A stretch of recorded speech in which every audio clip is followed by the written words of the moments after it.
Never mind. I gotta do it the other way. Wait, that was actually pretty funny though. No, that's funny. It's just he, like, I have it. He ducks under and then he flips his hat. Yeah, the flipping his hat thing is like longer. Wow, dude. Wait till the second lap, I think. Oh. Just wait. He goes one more time. Here comes the good part, dude. From here on out, it's the best. Stinky leg. What I want to know, so sweaty, dude, is we're watching a video of this he's 55-year-old guy just ripping it at the skating roller rink to his skating own music at the skating rink with AirPods in, yeah. and he's got his own jams, and he's just out of fucking control. I wonder what he was listening to. That was what I wanted the whole time. And then he would come and have like a little snack. It looked like he had like cherries, Jubilee, and like a little thing. He'd like eat this like red looking, look like pie filling. It almost looked like it had olives in it. It was so weird. And then he would just get back out there. He sweat through 2 shirts. We got down to a tank top by the end. Do you think it's a comeback, or he's been going to the rink since day one? No. I've heard this. So I put it up, and the one person was like, "Oh, he's always there." so basically, day one, who knows? But he's been there. So since this dude's been 13, priming, he's been going to the roller rink every day. There's so many things that could be going through his head. There's some part of him that must feel like, I'm in my zone right now. 1,000%. This is where I'm at. I mean, other people are videoing him. I wonder if there's another part of him that's like, there's no one here like me. Yeah, I think he's fine. I'm the only one. It's like when people ask you, do you still skate? Yeah, dude. Yeah. Like, do you still roller skate? Bro, I can't believe all my homies quit. Yeah. I said I was for life, and I'm in it. Okay, so the question that we were wondering is like, is there an equivalent of that guy for the skate park? And we're like, is it? For sure. Right? Is it the Razor scooter? What is it? Because that was what we were going to ask you. So that dude's on his own wavelength. So I think the skate park equivalent is this dude, Isaac. So I think Isaac is probably, he's maybe a little, like a couple years younger than me, so it's not the age thing, but he's on his own vibe thing. So Isaac comes, super nice dude, and he likes to manual around the whole park, and he doesn't have headphones, but he brings his boombox. Okay. And then he's talking to himself the whole time, and he's talking to everybody else. So he'll just skate around. He's all, here we go. Watch this. Boom. But he doesn't ollie up. Like normally you'd ollie up and manual on, he just goes straight to manual. He just manuals on the ground, which is kind of this weird thing where you're just like, that's not really a trick. Like, you're like, good balance, dog. Yeah. But then he'll ride it, multiple laps around the park. And he's actually really good at that. He's actually good. Like, he can do tricks. Yeah. It's just weird. It's weird when you see someone that's also really good and can do things like that guy. He's obviously a good skater. But then some part of him's just not connecting with the reality that's around him. He's just like on his own tip, And he's all, I can pop a wheelie all day long. Yeah, and the dude's like just super good vibes. It's super funny. So we moved to the west side, and I'd see Isaac over at the park near Aptos. Yeah. And we were walking down to Natural Bridges State Park, State Beach, and I see him, and he's in the road, and there's the road that goes down into the parking lot, and it's this kind of downhill, and he just like runs up from the road, and his homies are leaving. He's like, no, I got to get one more in, and he pushes back. He's like, here we go, and he just manuals on the flat ground like all the way down into the parking lot. He's just on the vibe. That's my stuff, dude. It's so sick. Right, so we found it. It's Isaac. Yeah, okay, Isaac's the man. Isaac. I don't think he's ever going to change. It's such good energy. There you go, dude. It's incredible. Yo, watch this. Watch this. Stall. Basically. Imagine if there's some dude like that on the basketball court who's just not really playing everybody else's game. He's just, there are those people. There's those people. There's those people, dude. And then they're talking, but they're like not in it. Yeah, it's pretty funny. Yeah. Those people are great. Unless you're on the same team as them. Well, it's fun to watch. Yeah, I'm like, I love to have them on the other side. Like, keep it up, dude. This is amazing. Don't play with me because you're entertaining. You're not really. Yeah, you're not good for my game. Yeah, this isn't what I'm trying to do. Not what I'm fucking with, but it's come on sweet. down now. Who's that guy in coffee? Me, dude. I'm that guy in coffee. You are welcome, America. I'm in there talking to myself, making coffees. I was just doing that earlier. Just doing your own thing. Yeah, dude, making my SCA blend. Single origin. Got 36 blends. Yeah, dude. All good. I was talking to Mark. He's like, we got a lot of different coffees we're taking to SCA. 3, but 4 technically because of the blend, right? Oh no, I guess we are because we have the Chacon for the cafe imports. Yeah, we got 4 coffees. 4 coffees. 4 coffees. Might as well, dude. Might as well. We could play them all at different places. It's like a once in a lifetime. Also, though, here's the other thing: is like what I've noticed with most of the experiences at SCA is that the coffees taste one way at home, and then you get there, and they don't all taste the same when you get there. For sure. I mean, so we're gonna be able to pick the one that's banger. Itself, yeah, exactly. You know? So I'm like, I know that one of these 3 espressos are gonna be banger, 4,000% sure. Hopefully, they all are. That was always the most. It's frustrating sometimes. It's one of the most frustrating parts of competing. Yeah, when you dialed in your flavors. Yep. I mean, they do something different with the water now, probably, huh? I mean, maybe third wave water vibes. You know what it is? I mean, because back in the day, you didn't really know what it was. Yeah, it was just the company, whatever water. Yeah, there was that company that provided water. What was that? It's like right on the tip of my tongue. It wasn't third wave water because this was way before that. No. It was the other one that was like fairly famous at the time. Yeah, I can't remember it weirdly. Yeah. But yeah, that was the one. Water sucks. Yeah, it's funky. And it was always, most of the coffees tasted far more acidic and bright at competition. Yeah, what was that, you think? Oh, gosh. It had a name, like we always talked about it. Not Eversys, the other one. Nah, it's whatever, dude. This is where people have their people on the internet. They're like ready look to it up, Billy. I know. Yeah. Anybody want to be our Billy? Just look up stuff on the net. Water company. What do we call it? Water Some company. Specialty coffee. I don't know, dude. It was frustrating. On one end, it was fun because you got this little challenge, but I just want the flavors that I tasted at home. I just want everybody to taste what I tasted. Yeah, I did too because we would work on it so hard. I don't remember now. Everything has changed so much. It's funny because once I see it, I'd be like, oh, there it is. It's that one. We always talked about it, but I don't even know how to look it up. Anyways, now you're right. Like there is this is the coffee water standard. So probably helpful. Yeah, I think back then people were really only checking for parts per million. There was no real legit mineral mixing. I feel like it started with a Ura, something like that. Oh. See, I'm jogging your that does ring a bell. Uh-huh. You're drinking this fluid. Uranus. It's my favorite planet. Anyway, that's part of it, and then the other part was that I wanted to. There's coffees. They're going to be on our menu on the other side of it, so I'm pre-R&Ding. The water is not the worst part about SCA though. The worst part about SCA is you're going to get on someone's booth. Your shift starts at 10. The person who's leaving the booth doesn't get off till 10:15. Your shift is an hour. Now you have 45 minutes. It's Saturday. There's a huge line of people. They want you to make them coffee jump yesterday. on. You pull all their coffee out. It's a completely different roast level for yours. Also, it's not a regular machine. It's some machine you've never used because it's their newest thing. Sometimes or some it's a grinder with like the most fucked up, strange technology that doesn't make any sense. And the sales rep person is trying to tell you why it's so much better than what you're using. And you're like, yeah, this just seems kind of confusing. Oh, do it like this. Do it like that. And then now all of a sudden it's 10:30 and you finally get your coffee somewhere. Everyone's getting kind of surly. They're like, I want Jared to make me coffee. Yeah, like, and you have to make all these excuses. And then you're serving them the shot that's not perfect, but you have to because it's time. I got stuck one time because I wrote this blog or made a video about just, if you know what you're doing and you know your equipment, I mean, dialing in, if you're at your home base and you're with your familiar 3 adjustment stuff, total 3 shot dial-in, yeah, that's all you need. Yeah. Like within 3 shots, you're getting to something. Let's be really clear good, too here, people. Yeah, this is not 3 shots and you're done. This is 3 shots for professionals who know what the flavor needs to be and they can get it there in 3 shots. So don't get it twisted. This isn't like 3 and done. I know you aren't thinking that, but just in case you are out there, well, maybe you are. They twist it. I mean, if we were pulling the answer in the store, we know the equipment, we know the grinder, we know the coffee. It's like 3 shots is probably about as good as it's going to be, and then you're tweaking all day, of course, to get we optimized. Know. If you know your shit, there's no reason to pull 38 shots and then be like, oh, I don't know. No, 1,000%. So my whole vibe is, if you're in the zone, like just serve the coffee. Yeah. If you're so far off that you don't have anything servable, you just haven't been paying attention all day, and that's a whole nother problem. And then you maybe just don't know how to extract coffee. Yeah. Because you can find a way. Or you're brand new.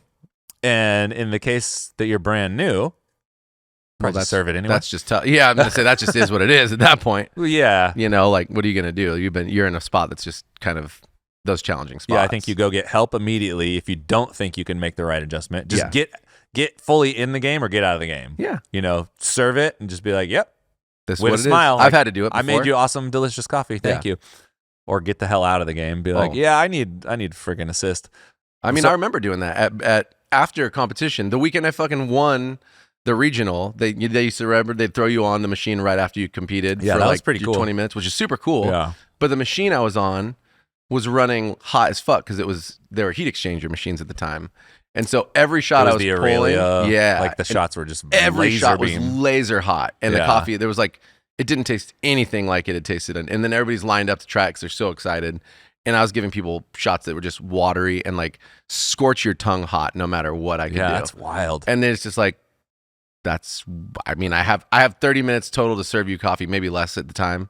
And you're all here. Yeah, what are you so gonna my do? job is to do the best with this, and it's not even close to what like anybody's getting. It didn't taste at all like my coffee. That's just crazy. Yeah, but that to your point, you got to get through it. So at SCA, I was in that same zone to where I was dialing in, and Perger came up, and I was in the situation that I just described, where it was usually messy too for you, right? Because you want a cleaner bar, we want a cleaner bar than a lot of people. Well, and I think it was the first year that La Marzocco came out with the AVABR. Yeah. So basically, and some weird grinder, everyone's showing me how to use the ABR feature, and I'm just like, I just want to put it into mass mode. Right. I just pull my shots manually because that's I remember this. Because that's going to be the quickest. They want you in ratio mode or something. Right. I'm like, I don't want to do that. I just want to do it manually because there's a line of people. I don't need to learn a new technology. Yeah, let me do that later. Like, we'll do that after whatever. Right. And Perker's like, didn't you make a video about this? Just give me the espresso. And he's, fucking with me. But I'm just like, bro, I'm getting like an ABR tutorial right now. But this is not the same. I just want to make a coffee. I mean, we're going to be on the Strata X, and I'm sure they're going to potentially, I'm almost positive, have to have that Swan grinder that they just launched. Swan's pretty easy. I'm sure it's which easy. is nice. I just haven't played with it personally. Yeah.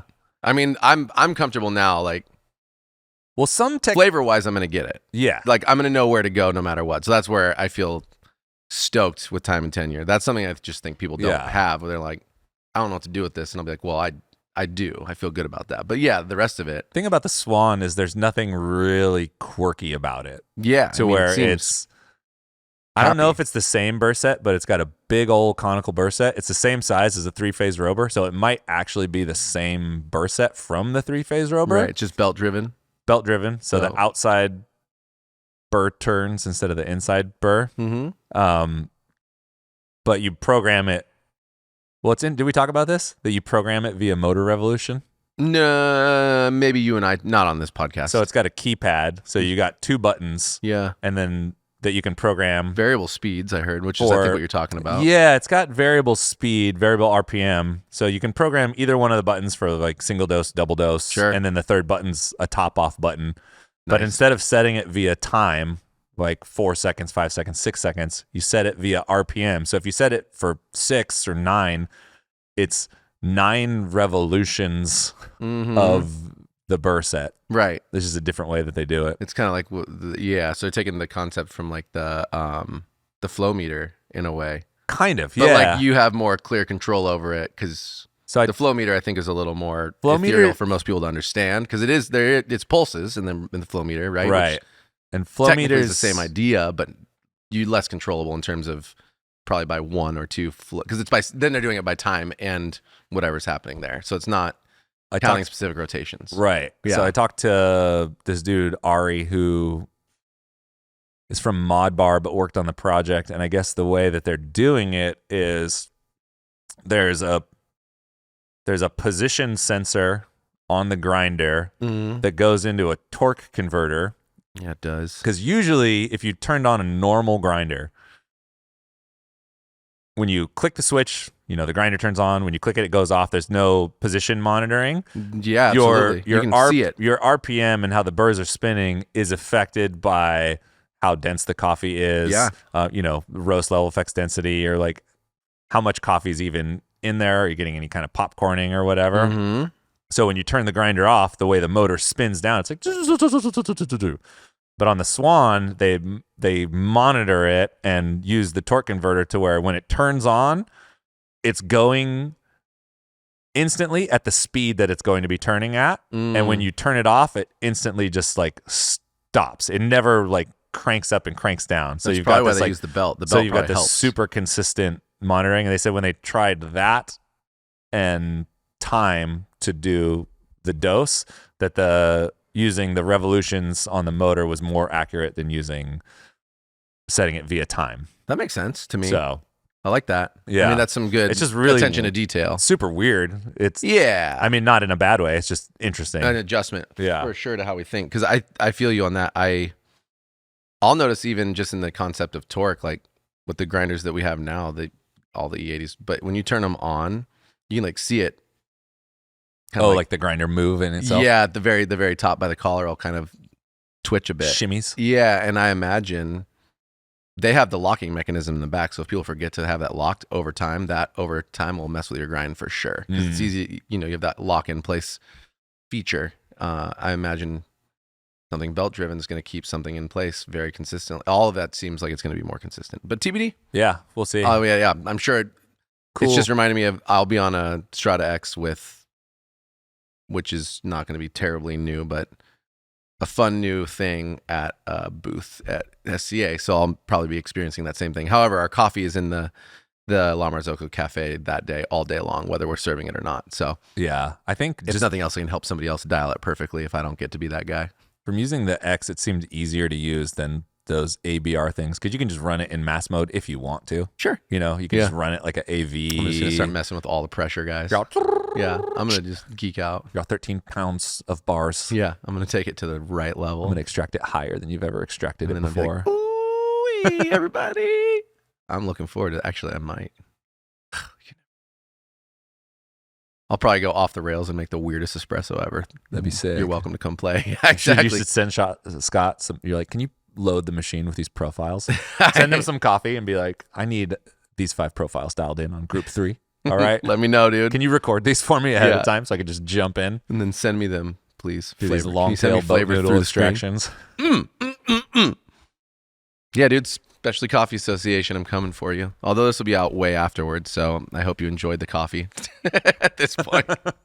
If I saw you and I didn't we could talk do a to pre-cap and a recap back to back. Yeah, that's the pre-re. And then they'll be like, what happened? And I'll be like, everything, man. Everything, dude. Everything. My life's just going by. Yeah. How dare you, dude? Nah, it's going to be. It's Monday, It's okay? going to be so sweet. I've got a case of the Mondays. Monday's popping, bro. Monday is popping. You got a roller skate guy. You got good coffee roasted. Totally. We do. We got great coffee roasted. We have many interesting mini projects with the teams that are actually big projects, but touching all them bases. Yeah. It's a fun time. Dude, so many projects. I know. What's the excitement factor? I think for me, I'm excited to kind of those two things that we'd been kind of talking about over and over again, kind of roast reprofiling and QC stuff, because I think it'll bleed into some of these bigger conversations. Like, you weren't at Wednesday last week. No, I was migrained. But one of the things Mark brought up in just kind of this pie in the sky kind of way that he wanted to have a conversation about is, I just want to have a conversation about director of coffee. Yeah. Because that's part of his position. What does it mean long term? Where is it going? Just kind of these curiosities. Because this is an interesting role. And he didn't seem like he was bummed about it in any way. It's just, you're kind of interfacing with the green department. You're interfacing It's kind of a with you, semi-ethereal. Now me too. And Yeah. Every time I go away from coffee and then I have these little bursts where I get really close to coffee again, it feels fun.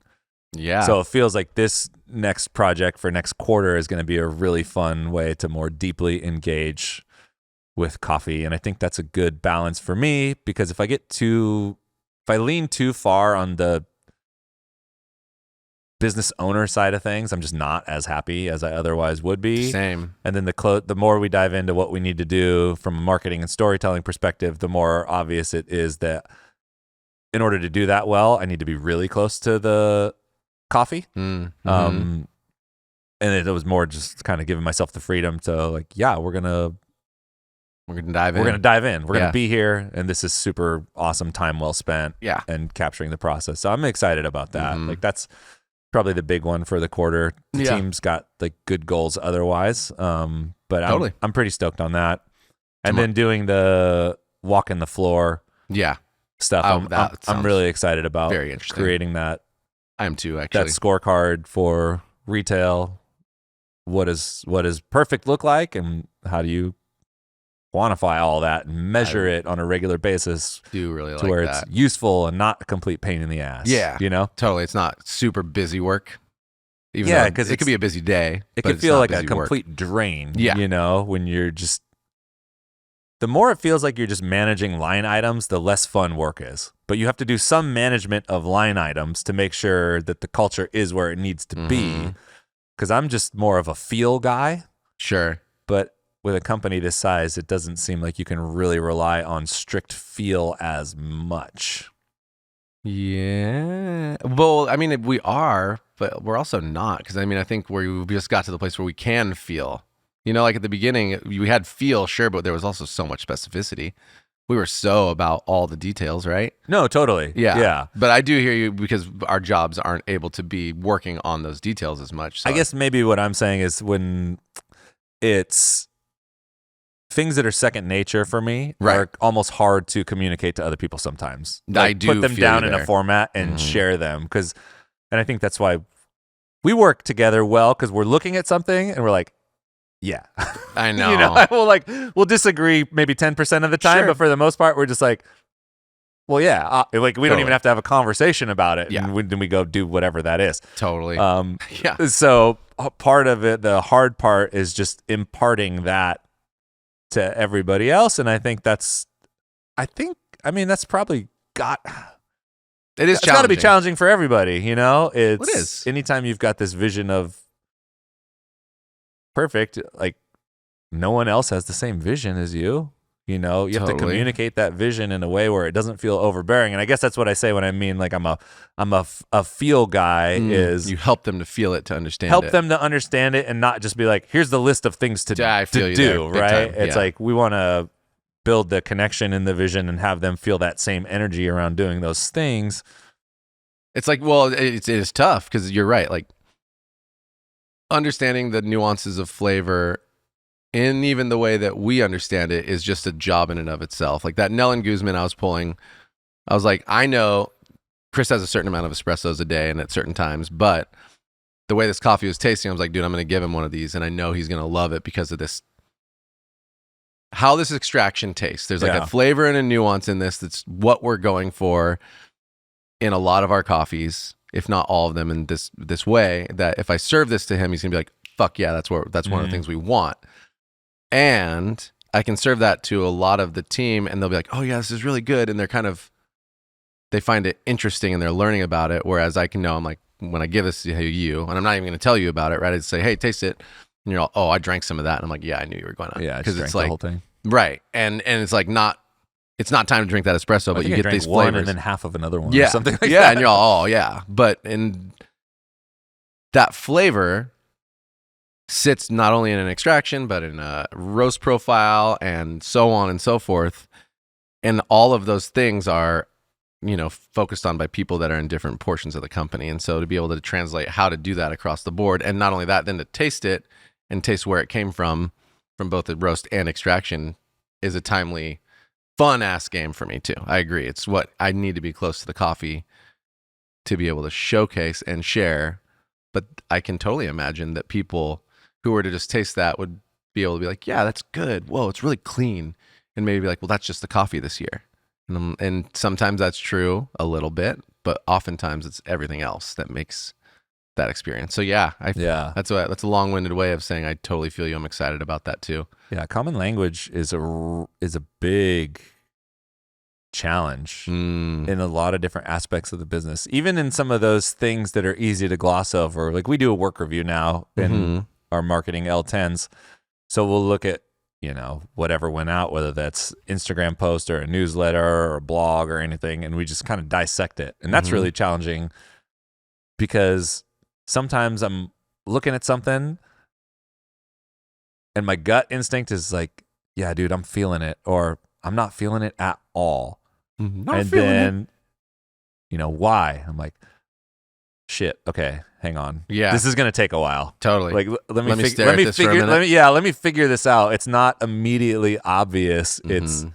It's just this gut reaction, but that's not useful to Kinesthetic. anybody else. So I'm like, okay, I got to figure out how to put my gut reaction into words so that the team can understand and then connect with it. Because me just saying like, yeah, I'm not feeling it. Sure. It's not super helpful. Right. Totally. Right. I get that. And that's hard. Sometimes it's really easy and sometimes it takes a while. It is challenging. I did it on the cupping table the other day. I don't know if we talked about it on this podcast. We might have with Chuck.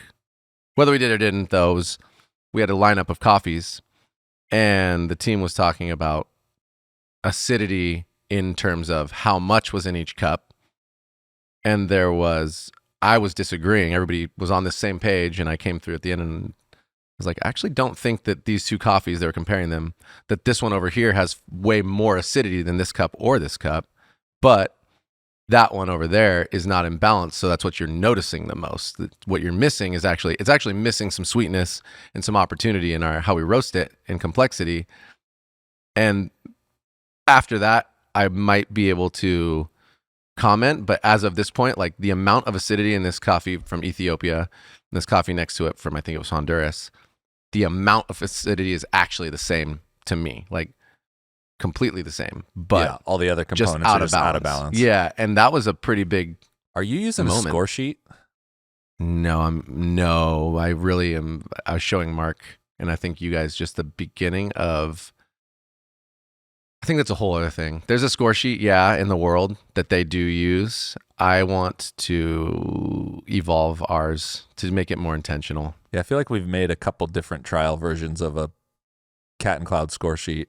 There's a couple that are fade awesome. away. Yeah. Yeah. I mean, really though, that just comes down to times when we've made something when somebody wasn't owning a department, and they've been made and just like lost in the ether, which is a classic thing that companies do. They make really cool shit that never gets used because somebody who doesn't own the department makes it and tries to get it implemented. And if they don't stay over the top of it and ensure it gets implemented, then it just goes away. I've seen it a million times everywhere I've gone, including our company. But to that point, I think there's an evolution as well. I think a lot of people use, and semi-rightfully, like a version of the SCA score sheet for cupping. Makes sense. Which is a great way to start.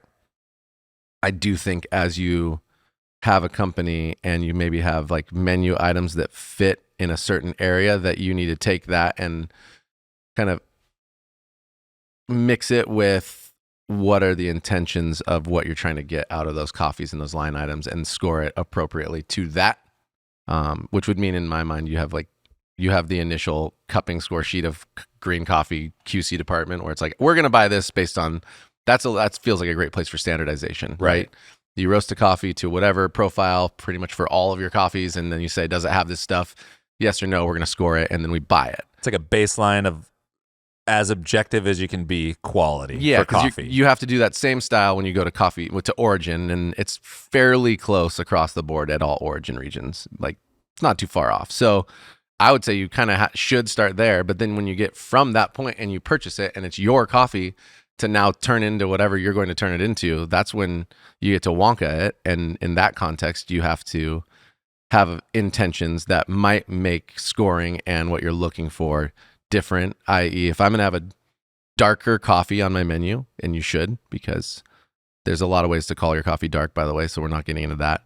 But there's some specific things that you want that coffee to taste like, and you need to score it appropriately so to that place versus maybe something else that's going to fit a different line. Right. So let's take two sides of the menu. Let's say you have something like the Night Shift, which is our dark roasted coffee, or you have insert any, call it just say go Nordic style, any like single Nordic origin coffee single origin that we're doing right now, whether it's like Yvette, who knows, whatever. Those occupied two different places in the menu. And it is not super useful to score on a traditional score sheet, because once you've bought them and they're trying to fill menu slots and you have a vision for how they're supposed to taste, the number that's 86, 87, 80, 89, 90, 91, 92 isn't super useful. No, and it's already there based on you Especially, buying it. especially if you're looking at, is the night shift doing what I want it to do? It's an 88. What does that mean? Yeah. That doesn't mean anything. You want it to have these certain characteristics, and the number doesn't tell the whole story in that context. Yeah. So you need an evolution. Yeah, that totally makes sense. Mm-hmm. So in that way, I'm sitting on some ideas because, again, we're working on some other projects first that are pretty easy to digest. It just requires us to continue to move through these projects we're talking about, right? Get closer. It's kind of funny because when you're in this traditional cupping score sheet, you've got these objective coffee quality measurements. But in something else, you might want to put in aspects of weave in aspects of roast into the score sheet. Like you might have some sort of line item for caramelization or some way to quantify development in a coffee where you're like, I want this to be really like caramely, super chocolatey, less, Absolutely. And whereas maybe that brings down the acidity score on a traditional score sheet, it's actually not a bad thing in terms of this coffee, right? That's totally where we're going. And we, there's a couple ways to do it, but it might be tiered and layered in that way where it's like, if you're going for our night shift, one of our darkest coffees, then we want it to be overtly heavier body, more noticeable roast in the context of chocolate and roundness, not necessarily in harshness, right? And we want nuance, but that nuance is going to be far below those other two portions of flavor that you're going to get first. And you want it to come probably in that context, like in finish, also in balance still with more chocolate or notes associated with that. That could be whatever. That could be licorice. That could be whatever might be inherent in the coffee. Right. We can do all that in a roast. You could say the same thing to your point, right? It's like we could take Green Tip Geisha that's winning, best cup COE and roast it exactly like that. And it comes to us at a 92 to 94, we'll call it, and it's still that's still what that coffee is. Then we can roast it and send it right back, and they will not cup it at that level because of the roast level. So that's the point of it. And the other side is true too, where we can roast coffees that are very low on perception of roast, but that doesn't mean that they're not developed in such a way that you have really high caramel, really amazing aromatics, really nice complexity, and it can be really volatile and fun. And you need to score such coffees as such and look at them in that way. And those are all the things that are slowly but surely coming our direction. I mean, you can also, it's great. I'm excited. That's all I got to say. It's the same concept with like brewing coffee too. We have all these awesome single origins in our cafes, and we will go. And one of the things we'd like to do is dial in these coffees as, a pour over on a cupping table, batch brew and espresso, and calibrate each of our coffees so that they taste good across all of those places, still pending the understanding of what they're trying to do as a line item on our menu. You can go and say, this coffee from Nell and Guzman, it really wants to be extracted quicker. And so I know that in espresso, we should probably try to see if that also is optimized in how we brew it, which means maybe it needs to be a little bit coarser. The water needs to run through it quicker. And yes, our ratio is going to stay approximately the same because that's our brewed coffee. But maybe we're going to offer it a little bit of a window there and start moving in that direction so that the flavor can be optimized. And that's a place I'd like to see us be in a year or so. It's going to take maybe less, but I think that would be neat, and we would have a lot of intention. It's not even out of bounds at all in any way. We do that for the single origins already. Sort of. Kind of, right? Sort of. Not even sort of. I was under the impression that Mark does that for each of the coffees that's coming out on the menu. Yeah, I think he dials them into the menu. You're correct. But he's messing with grind adjustment. He's messing with some grind setting. And the brewer stuff. Yeah, it's not like a plug and play. No, I think there's just an opportunity when you pull coffees as espresso to see it more clearly. I think if you do that as espresso, then you're saying starting with espresso, then trickle everything down. You just have like multiple insights. Yeah, because I think a shot that tastes delicious between 18 and 24 seconds is not where you would traditionally even attempt to go. And I mean, I wouldn't offhand unless I was in the R&D phase and I was like, let's just see what happens. And holy shit, that's amazing, right? And you're learning your coffees. So in that same regard, I might not take the coffee as I'm brewing it, to a direction where it's like, maybe I actually go a little coarser than I would have gone in the past to see what happens. That's all.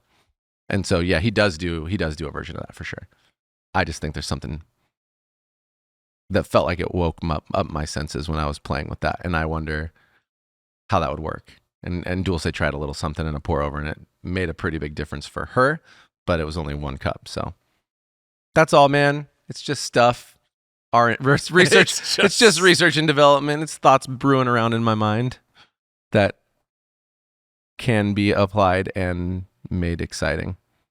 We should also probably just get a freaking TDS meter and find what we actually like those coffees to taste like and just measure it, the 1 or 2 people in our cafes, and be like, are we there? Refractometer life, baby. Yeah, it doesn't have to be a lot of it. It doesn't have to be overcomplicated. We can just find out what we liked and how it tasted, TDS related in the lab, and then make sure that that's calibrated as well, because that's maybe the other part is. Where's the water in the lab come from? Speaking of water. And that's a little different too. It's an Eversys versus the RO next door. What do you mean when you're saying Eversys? The cartridge / What's the actual company? Because Eversys is the super automatic espresso machine company. Oh, wait. Everpure. Everpure. Yeah. Sorry. Everpure, not Eversys. Was that the water company for SCA as well? No, it was something else. Okay. Maybe. Who knows? You guys are awesome. See you at SCA or what? How long are we? This is a good little shorty. Sorry Chuck wasn't here. We were going to record I want to do a little jingle for Are you going to sing? Well, I was hoping that Weiser would just whip it up, because there's the new section of the podcast where it's Jared and Chuck disagree. Oh, that's fun. And then some little flourish of magic or whatever it is, and then you guys get into something. We have a thing. Yeah. Doing stuff in me. I think it's a good 15-minute sidebar. It's not even a sidebar. It's great. It's just a because hard bar. it's kind of a peek inside. How does it work? How does it work to run a company with another human being where you're just like, I think this. I think this. I think that. And then I just try to be as quiet as possible for as long as possible to just keep the show going. It's like I could chime in either way. I'm just going to let it ride. I got my own thoughts, but I just keep them for myself. We'll keep it here. Yeah, man. Jared and Chuck, we disagree. Go make some espresso, dude. Hey everyone, that's the podcast for the week. Thanks so much for listening. If you heard something that inspired you, let us know, or tell a friend. These are the types of connections that are the most important to us and that we seek to create every day. If there's something you heard and you want to know more about, send us an email to podcast@catandcloud.com or head to our website, catandcloud.com/podcast, and let us know. While you're on our site, check out everything we have to offer. Dive deep into one of our single origin coffees or pick up a little treat for yourself. We have something for everyone, so check it out. Also, find us in the usual places, YouTube, Instagram. We're always there sharing amazing things. All right, that's it. Thanks everyone for being awesome. We'll be back next week. Jared and Charles disagree.